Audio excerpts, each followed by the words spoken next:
I regret being a stupid person quite a lot, because sometimes your intuition is crying out to you one thing, or your emotions and your sense of things is saying one thing, and then for ease, and this happens in many instances for others as well, like we all choose to do stupid things for ease, or cruel, callous things for ease, when emotively, intuitively we can sense something else and we're not opening ourselves to that. But it makes me think of a song which is written to be in a sort of esoteric occult called Strange Gateways Beckon, and it's by a band called Tribulation.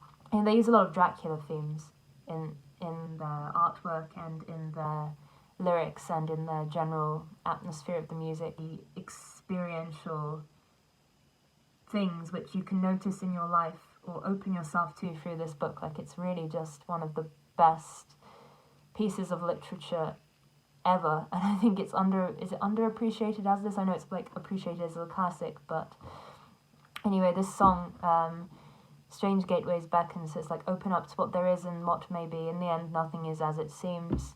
The strangest dreams lay right in front of our eyes. Strange gateways beckon, and it's about like almost falling into like this dark cavern, but once you go through that dark cavern, and that's all the uncertainty and the things that, you know, your intuition is like pulling you towards it. This is a hole that you need to fall through. This is the untapped hole in the paper of your life, which, yeah, you know, on this paper is everything that is easy and rational, and not even rational, like easy, and things that you're used to, and things that are like written down on paper, and you're like, okay, I go about my life in this way. This is my ordinary life. These are my ordinary interactions with people, which are really mundane and shit, and I'm in a really mundane and shit situation generally. And then there's like this hole in the paper and the cavern, and you're like, it's kind of gaping. This strange gateway is like this huge, heavy, almost a black hole, and you're like, okay, you can feel it drawing you, but your conscious mind, or your rational, logical mind, and your dismissive mind, I don't even think it's a logical mind. I guess you could say, like, functionally it's the logical mind or something, but it's your ease of mind, or your ease of habit, or your ease of how you're spending your time, your ease of just thought, like your ease of energy. I don't know, like something and just fucking easy and crap, and you just stay there. But then like the cavern of like feeling and intuition is presence, and the strange gateway is like beckoning you, and you just like shun it. And that is because there are so many miracles in like ordinary social interaction. Intuitively, you can be very, very aware of things that you admire in others, or things that draw you towards other people, and or intuitively aware of something that attracts you, and then you sort of, but bringing that into a more conscious realization, or bringing that,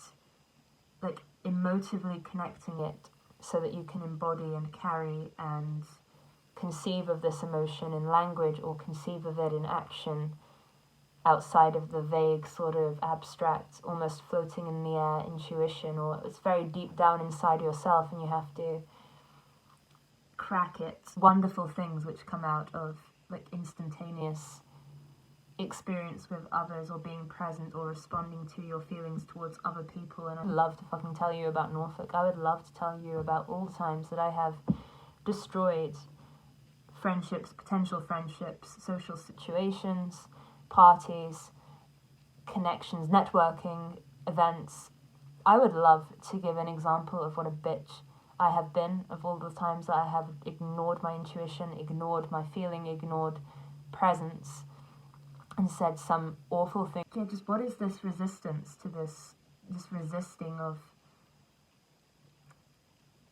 giving the energy to this kind of presence? Like, what is this disgust almost? I feel like it is a physical disgust of emotion, sometimes as well with expression, or with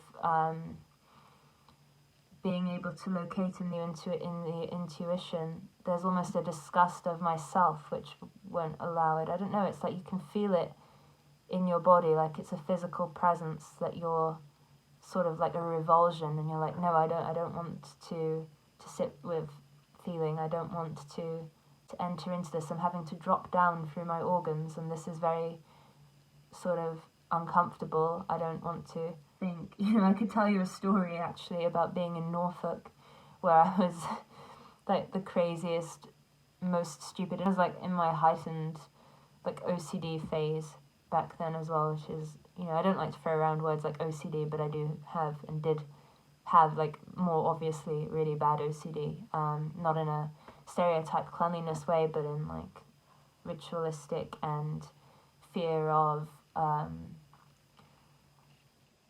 don't know, it's like almost having to fence others off from me, like a fear of implosion.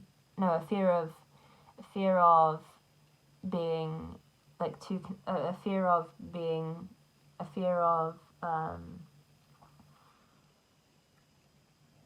enmeshment, a fear of enmeshment and over-identification with other people. And I guess that maybe that's not OCD, it's kind of OCD, I don't know, it's kind of more in a sort of depressed unwillingness to be present, and unwillingness to put in that effort, and unwillingness to embody myself, come down through the organs, be a presence, because it's draining, it's so exhausting, it's almost like the entire world just rushes into you and you have to, I don't know, be at peace with it.